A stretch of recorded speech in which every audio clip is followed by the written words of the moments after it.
Baik, kalau perakiraan dari Ya, BMKG kami, kita lihat ini kan ada peningkatan sejak 2 hari yang lalu sampai nanti kira-kira tanggal 6.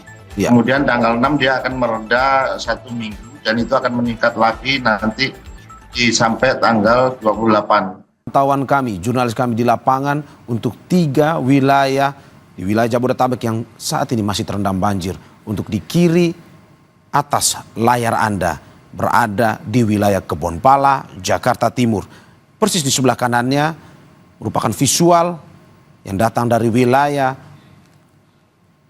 Pondok Gede Permai atau berada di depan gudang logistik BNPB Bekasi, Jawa Barat. Dan saat ini saudara Anda bisa melihat seperti yang diinformasikan oleh jurnalis kami tadi, ketinggian debit air mencapai 2 hingga 3 meter. Dan saat ini baik itu masyarakat maupun aparat terkait, petugas BPBD, polisi terus berjibaku untuk bisa menyelamatkan warga, mengevakuasi warga untuk bisa keluar dari genangan banjir tersebut. Dan persis di bawahnya visual yang Anda bisa lihat saat ini berada di wilayah Jalan Cegeraya, Tangerang Selatan. Itu pun saudara, hingga saat ini 3 wilayah tersebut masih terus digenangi oleh air, walaupun meskipun intensitas hujan saat ini sudah mulai lebih kecil dibandingkan dari kemarin hingga malam tadi. Saudara, untuk mengetahui terkait dengan curah hujan yang tinggi pun juga banjir yang menggenangi wilayah Jabodetabek, kita saat ini sudah bersama Deputi Bidang Meteorologi BMKG, Guswanto. Selamat pagi Pak Guswanto. Selamat pagi Mario. Terima kasih Pak Guswanto sudah bergabung di Breaking News Kompas TV pada pagi hari ini. Pak Guswanto, saat ini hujan deras melanda wilayah Jabodetabek beberapa hari terakhir. Paling tinggi 2 hari terakhir kita bisa melihat di pemberitaan yang disampaikan oleh Kompas TV. Kalau dari perkiraan ini sampai kapan Pak hujan deras, intensitas hujan ini akan terjadi? Baik, kalau perakiraan dari BMKG kami, kita lihat ini kan ada peningkatan sejak 2 hari yang lalu sampai nanti kira-kira tanggal 6. Ya. Kemudian tanggal 6 dia akan mereda 1 minggu dan itu akan meningkat lagi nanti sampai tanggal 28. Nah, di sana kita melihat juga masih ada, kita lihat bahwa sebenarnya saat ini wilayah Indonesia itu dalam keadaan posisi musim transisi dari musim hujan ke musim kemarau. Nah, yang banyak menyebabkan curah hujan saat ini terjadi itu adalah karena hujan lebat yang dihasilkan oleh adanya awan-awan konvektif yang kita sebut skala meso ya, mesoscale convective complex, di mana awan-awan ini tersebar. Dan saat ini pun kami memantau masih terjadi di atas Bengkulu, kemudian di atas Lampung, kemudian Aceh.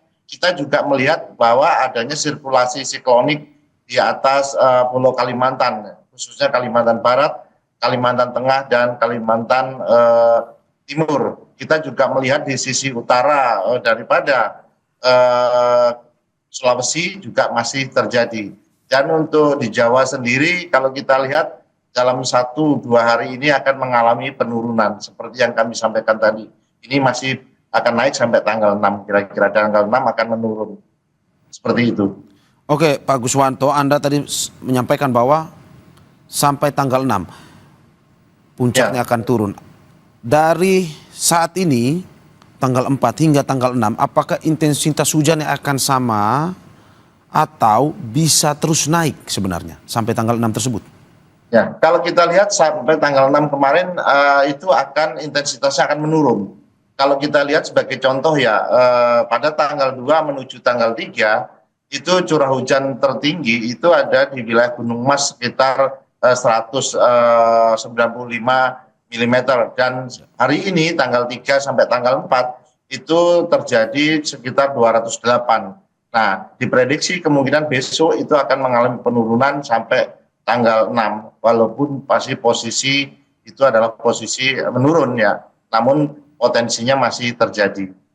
Oke, Anda tadi sudah sedikit menyebut terkait dengan fenomena cuaca yang terjadi pada tahun ini. Kalau dari pengamatan BMKG sendiri, apakah fenomena cuaca yang terjadi pada tahun ini memang hanya khusus terjadi pada saat ini atau tahun-tahun sebelumnya juga terjadi di wilayah Jabodetabek ini?